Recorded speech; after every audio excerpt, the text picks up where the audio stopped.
Hey guys, doing something a little bit different this hand. First off, I'm bringing back this face cam. A lot of you guys have requested it. I don't know why. I'm doing this hand with probably my best poker friend named Kevin. He is extremely sharp player. He has specialized in pot limit Omaha the last year or so. And we're going to go over a hand in a spot that I think is very instructive for people at all levels of pot limit Omaha in general. And then my next video, I'm going to do another hand with him that we will be doing a hold'em hand, and we're going to go over that. I might do lectures, some spot lectures with him, and then we are going to maybe do a heads up series where we play heads up for small stakes, but just more to learn and talk about hands while we play heads up. And I think you guys are going to really enjoy talking about more of a deep dive with a very good friend of mine who's extremely sharp. So enjoy. Thank you. All right, Kevin, can you tell us a little bit about the the structure of the game and like the game dynamics here before we get into the hand?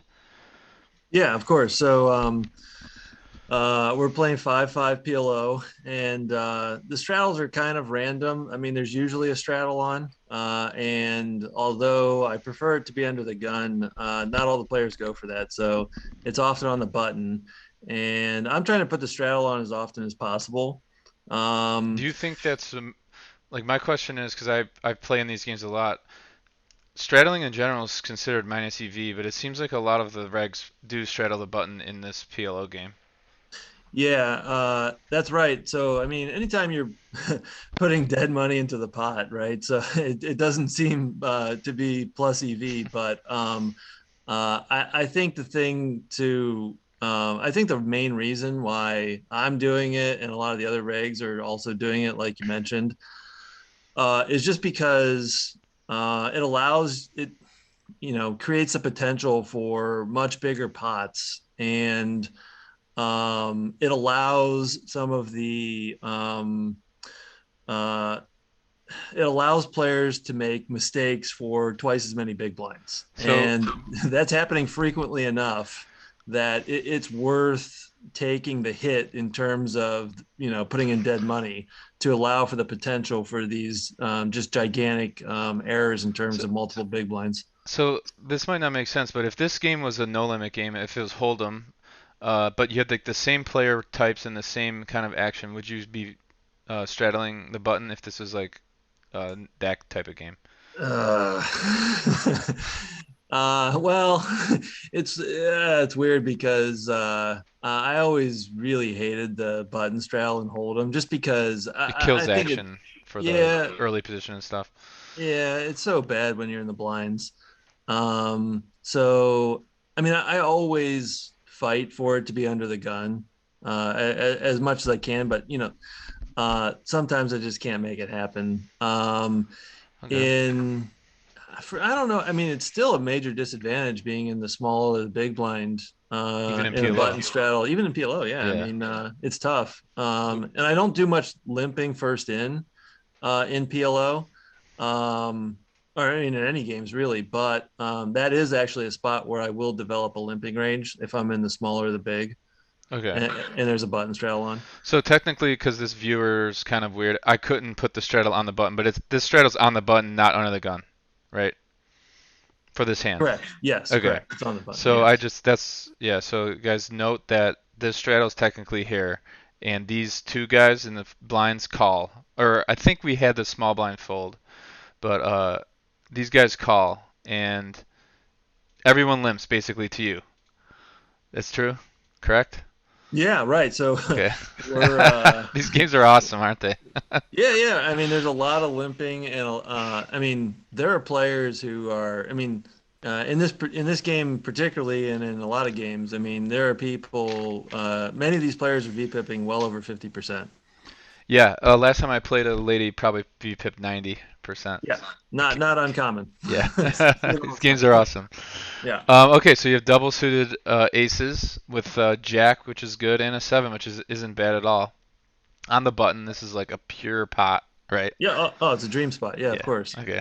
Even though I mean, I'm able to pot to 80, right? So there's uh, there's six limps and I'm able to pot to 80. But I still know that many of these players are limp calling, right? Even when there's some part of the psychology, right, that they want to defend any dead money they've put in, and that's very likely to happen. So, I mean, I was even surprised that I got the three folds that I did. Okay, yeah. Okay, so we do see two calls. Do you think any of these Three calls. players? There's three I'm colors. sorry, three colors. Yeah. Do you think that any of these players actually take into account like, oh, I'm going to limp call, or are they like, I'm just gonna see a cheap pot? Like they're not really constructing their range. They're just like, I want to see the cheapest pot possible. Is that more of their thinking? Uh, You think? I think the thought process is more. I have a hand I want to play. I'm gonna try to Okay. I'm gonna try to play it for 10, but if somebody forces me to play it for more, I still will. Okay, and what is their raising range? Like only suited aces or aces in general? Like The the raising range from me on the button or no, from my for them, opponents. like if they're RFI, like they're just raising range in general. Like instead of limp calling like they do here, what is their Uh, raising ranges? Like suited aces, suited kings, or just oh, I mean, yeah, I believe those hands are definitely raising. anything But else? Like yeah, yeah. Um, I think there's plenty of hands that these players will raise, and sometimes it's hands they probably shouldn't be raising. So, like, like I a mean, rundown? yeah, I think an early position player might raise a hand like 8 7 6 5 with one suit, Yeah, and uh, probably which is shouldn't. very which is playable, but that hand actually struggles quite a bit, especially in multi-way scenarios, which it's likely to be when you raise early position in these games. Okay, So they I will agree. raise hands like that. They'll raise maybe even some queens and jacks that they probably shouldn't raise, like I don't know, Jack Jack 10 deuce with one suit. Okay, I mean, it's at least questionable, and they'll. It depends on the player type for sure. I mean, some of them that's exactly the kind of hand they'll limp call. Other ones will raise a hand like that. Will raise any sort of like three Broadway hand with a suit. Again, not necessarily wrong all the time, but uh, man, there's just so much variation from one player type to the next. It's hard to say there's one specific pull tendency. okay. Um, and I don't want to use names, but we both know the main villain in this hand. But Yes. can you give like a sort of way he's sort of constructing, or is Well, that important to this hand? yeah. So I think the main thing to point out about this villain is he often short buys in the game, and we'll start with like anywhere between 2 and 400, usually more like two or And 300. he's here, villain four, which has about 2,000. Like you guys are the effective stacks basically, right? Yeah, we're about At 3K 3K, effective. lots of big He blinds. actually covers me, so he Oh, has a okay. lot of chips. And the thing about the thing that is important to me in this hand is that this player, when he has 40 bigs and he buys in for $200, he's ramming and jamming and just slamming it in there with all kinds of stuff. But But that is now not, he's hundreds of big blinds deep. It's different. and it's extremely different. And this player is going to be extremely cautious because I'm not sure he has too many big sessions like this. I mean, I think he's got somewhere around 4K, 4,500 in front of him, Okay. and he really wants to take it home with him. You know what I mean? Yeah. So I put the flop down and it's king of spades, queen of spades, six of diamonds. It checks to you, which it's kind of a sweet board for your hand. You have yes, backdoor nuts, you have flush, you have backdoor nuts straight, straight flush, royal flush. Uh, the problem is, what do we do with sizing? Are we checking here? Like, what's your thought process here? yeah. So uh, one of the reasons we were talking about this hand in the first place is because I believe that my flop decision is not the best one, and if I had this to do over again, I would do it differently. So I mean, What I was think going I through your mind at the time? Well, what's going through my mind at the time is I have a great hand, this and with a ton of equity, and this is a board that is generally pretty favorable to me. Um, I did not expect to be up against a lot of king hands. There can be some, right? There can be some bad kings in Queen these ranges. queens seem to be pretty common. If stacks are flying in from early position, queens could I see that there, you know. Yeah, What yeah. about So there, sixes, like pocket sixes, black sixes or something? um, oh, these are absolutely in range for my Yeah, opponents. okay. Thought For so. sure. I mean, they're going to play hands like King, Queen, 6, 6 with at Yeah. least one suit. That's a limp call hand for them. Yeah. Yeah. Do you think stacks are going in against king queen without sets or draw backdoor draws like just red king queen XX, you know? If You're asking stacks me if my opponent will like check raise let's that say hand? you bet and yeah, will he check raise it or no? He's check calling a king queen hand. If we're talking about the main villain, I do not expect to get check raised by that hand. If we're talking about the shorter stack players in the hand, then Yeah. absolutely. Then I This think yes. so this villain though, he is double pot though if he were to go all in right now and break the rules of pot limit, he is 2x pot. So are you well, if you do bet, are you afraid of full? You're never folding to this guy with 720 or 700, whatever he had, right? Like, Correct. okay. Correct. So you, So so what happens? yeah, so my thinking was um, that I'm not going to face a lot of raises here, and I'm pushing a ton of equity against players who will call with hands that I have in generally a pretty bad spot. I think they'll call with worse flush draws. I think they'll call with bare open enders with Jack 10, for instance. But Ace 10. I Um, mean, you heavily block Ace 10, but yeah, and I yeah, don't think Ace 10 exactly calls without something else you going for it. you do block some combos of Jack 10, Jack anything. You know, Right, right. it's not like the So greatest. Yeah. one thing that's important in PLO is to have some high equity hands in your check back range. And especially, this is a good spot to check because I'm not blocking any pairs on the board. Yes. So if I have a king or a queen, I think it becomes more of a bet.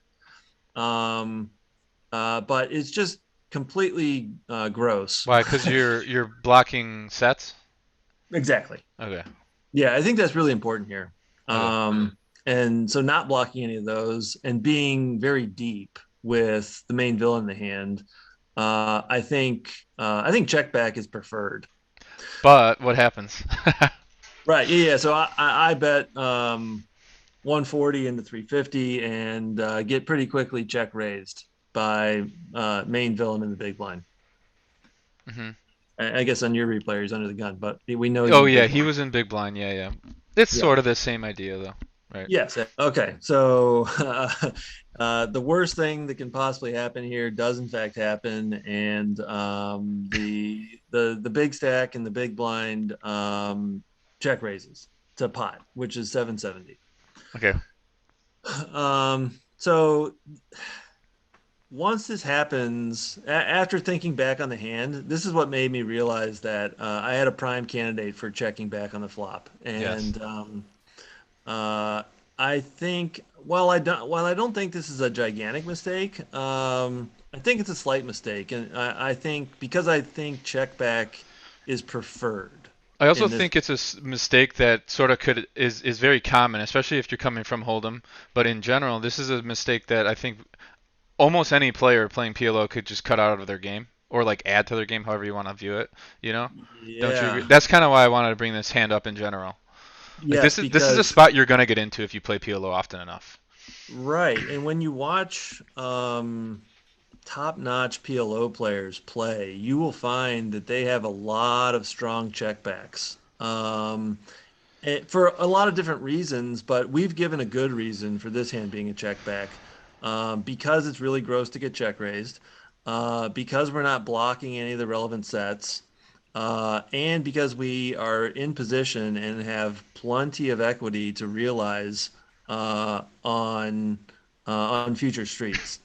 Now, I think the thing that sways me strongly in favor of the check back is the stack depth. Yeah, If we're shorter, I think this can very easily just be a bet and get it in. I agree. So the But reason right now we I'm don't want to get in, is what you're saying. I mean, you're getting what price are you getting? You gotta call six something to win 12. You're getting 2 to 1, right? yes, yes, as you almost always are when you're facing a pot Pot, sized yeah, dog. yeah. But actually, he called. This other guy called, right? The short players all Yeah, in for yeah, much less. yeah. So now it's Um, actually 1580-ish, if we have it right. And now you have to call that. You have to call 650 to win 1580. yeah, 630. 630. Oh yeah, you're right. Bad math. So we're always continuing, right? And Of then course. the question at this spot is just how we're choosing to continue. So I think we have two options here, and the problem I found myself in was I was not in love with either one of them, Do, and the reason is because I know this player. So, yeah, yeah, yeah. and what I know, the read I have on this player, and I'm extremely certain of it, that he always has middle set at worst. So he's got Agree, either agree. he either has queen queen or king king in this spot. Mhm, Especially that's especially so because we have the nut flush draw. mhm. I mean, maybe if you had a mega wrap with the nut flush draw, he That could you do this, block but though. he doesn't have that. You know. Right, he doesn't have that hand. We block it. Yeah. Can I ask you something about like the math? Do you think now this is where PLO gets tough. Like, do you think you have 30% or like you need what do you need here? You need Oh yeah, we don't need much. you don't yeah, Um, you need only roughly 25, 6, I don't even know exactly. Do you yeah, we have took all that six. against his range though? Yes. So Okay. That's against I top thought so. set, yeah, against top set in this spot, especially the way I checked it was I ended up checking it against his exact hand. I know his exact hand, and he was not holding any spades. Okay. So I didn't against put his that, hand in here. yeah, against that exact hand, I guess I should check it against range for sure. But That's maybe I harder did. to do. Maybe I did do it that way. I used Pro Poker Tools simulation, and maybe I did just put in King King and not any of the side The cards. thing is, against a quote unquote range here, since he's playing extremely wide, I don't even know if you can do it with a PLO hand, you know? Well, Pro Poker Tool simulations will give you um, equities in this spot Okay. for PLO hands, Still and lots of hands. yeah, but we know what he has. Okay, okay. And against a range of Queen Queen and King King, we have over 40%. We have like low 40s. It was between 42 and 44. Oh wow. 40. I think 42. So we're doing okay. Yes. This is definitely a Um, plus EV. Well, let's talk about you. Do you want to get it in or do you want to call here? right. Um, We're sort of arguing for call, I feel like we're, you know? yeah, I think we're kind of at a. I felt really indifferent, to be honest, between these two Yeah. lines. I don't with 42%. I don't think getting it in can be a giant mistake. We're a little bit of a dog, but there's an overlay in the pot from the pre-flop action and from this. I mean, from the money that's already in there, right? Hmm. So we our pot odds would justify getting it in 42% to win. Okay. So it's actually null EV even against his stack with like implied odds. Yeah, it just felt Okay. really bad. Yeah, I don't really Like, like getting it in against this type of field in general with only 40 something percent. We're just like better we just have a higher edge. Like we can, you know? yes. Like I hate getting him 50% against this field. Although you kind of have to in some spots, especially in PLO. So yeah, we're not really you're not really feeling jamming it here. Yeah, so I mean, but like so the upside of jamming is this player is almost certain to be willing to run it twice. Okay. Uh, because like I said, he really wants to go home with the money he's won today, and so our chances of at least chopping are pretty good. And surely we'll scoop sometimes, we'll get scooped other times.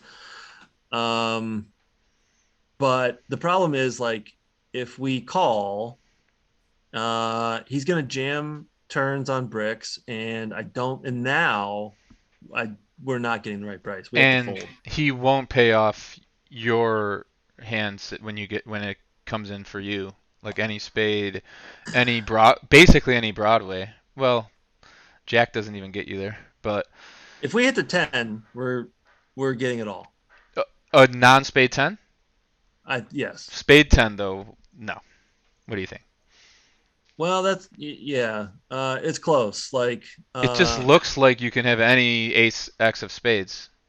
right, but let's say we get a spade on the turn. Villain's very likely to check to us. And when we bet, right, he's gonna think, well, I'm not dead, right? I see. And So you have boat outs. he may call it off. He may fold. It's really hard to say exactly what he'll do. Okay. Um, um, I don't think we ever. I mean, it's tempting to make a non all in bet on a spade turn. You have a Like, range that's gonna do that? I mean, it's tempting to do it for exploitative reasons because Yes, yes. that's a number he can maybe call. But Okay. we just allow ourselves to get free rolled when we do that. I don't think we can do it. So basically, what you're saying is we should definitely check back this fucking flop The hand plays so much, yeah. The hand better. plays so much better after a flop check back, and that's what I think this whole fiasco really illustrates. Yes. So you do call, which I personally like better than getting it in, Yeah, I elect and to call. We turns is get like the brick of bricks. we get his dream card, Yeah, his dream card. yeah, on the turn, and he rips, we fold. Yep. And what does he have? What's his exact He's hand? got king 8 5, one suit, no spades. Okay. And we sort of mentioned that it's kind of. I know he's technically big blind here, so he's very early position. The hand's not like the best hand ever, but wouldn't you raise there in the big blind pre-flop? Yeah, Yeah, especially yeah, I suited would. king. I did tell you I do have limping ranges in these positions, and What are they? I actually could see limping bad kings like no suit. Limp I call or think limp? What do you mean? Limp call or limp yeah, fold? Okay, yeah, I'd be limp calling most of the time. I mean, if we face a raise and a three bet, we're done. But if true, true. we simply face a raise, then yes, we're going to defend. And like, so what kind of limping range? You think it's definitely okay to have a limping range in general in these games, right? Even Uh, I'm very selective about it, and it's for the most part limited to over limping in a few spots and limping first in from the blinds when there's a button straddle on. okay.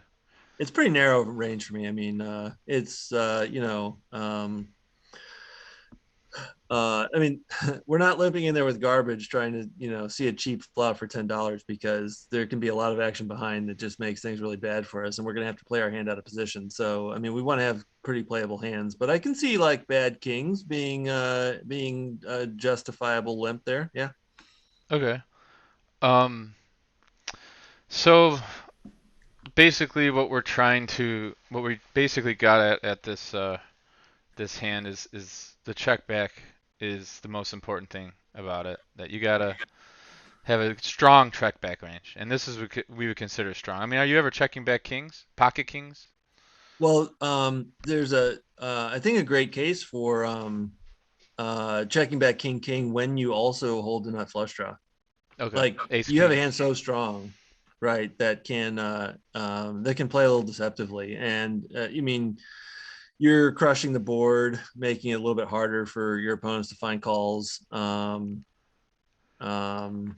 and your hand is far less vulnerable to future runouts. Yeah, you have the nuts on It, the flop of that hand.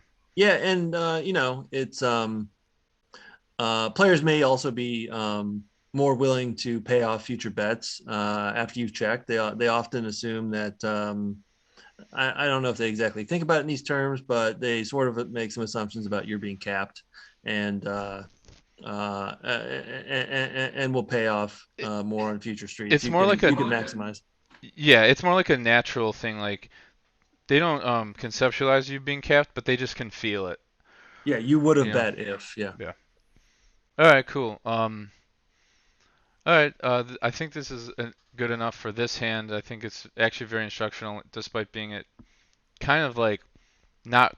Um, it's not really like one of those decisions where I don't know what to do. Let's analyze it and figure out what to do. It's more like here's a mistake that's common enough for us to like discuss and like go through and you know sort of like Yeah, no, that. I think it's also like there's an action step here to be taken, which is to think more about strong hands that make good checkbacks. I don't have enough time right now. We Yeah. don't have enough time Yeah. to completely outline a strategy for which hands to bet, which hands to check back all the time. But especially in deep stack poker, there needs to be some strong checkbacks. I think that's something that if you want to get really be a really big time crusher in these games, that's the kind of stuff you need to do off the felt, and that's what makes Absolutely, you really good at poker in general. Like absolutely. even in Hold'em too. What's your Yes. entire range doing? I mean that's what you do when you're looking at a solver, you know. Mm-hmm. Yeah, you. It's really important, especially deep stack, to not be capped and Hmm. to have a checking range that you are able to defend on future streets.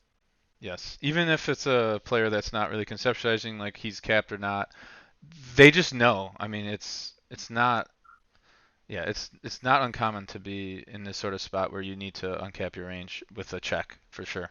Right. All right, thanks, Kevin. We will probably do a hold'em hand maybe later, and we can discuss that after this. Thanks, man. Yeah, it sounds great. Thank you.